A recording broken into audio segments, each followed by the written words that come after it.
চলেন আজকে দেখে নেওয়া যায় কেএফসি স্টাইলে চিকেন ফ্রাই ঘরোয়া মশলার সাথে।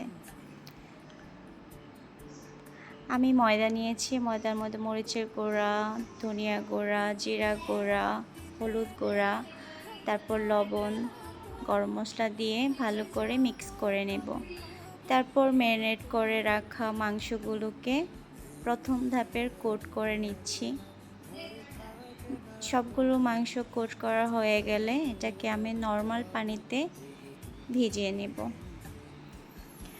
এটা আমি দেখেছি একজন প্রফেশনাল শেফ, ওনার ভিডিও দেখে আমি আজকে করছি এভাবে। তো ডিম দিয়ে করা যায়, ডিম দিয়ে করলেও পারফেক্ট অনেক। তো দ্বিতীয় ধাপের কোট করার জন্য সবগুলো মাংসকে আমি তুলে নিচ্ছি। মাংসগুলোকে তুলে নেওয়ার পর বক্সের ঢাকনা লাগিয়ে দিয়ে এটাকে 40 বার ঝাঁকিয়ে নিতে হবে। 40 বার ঝাঁকিয়ে নেওয়ার পরে তারপর তেল গরম করে এখানে আমি মাংসগুলোকে দিয়ে দিয়েছি। নর্মাল আঁচে ভেজে নিতে হবে, না হয় পুড়ে যাবে, ভিতরে কাঁচা থাকবে।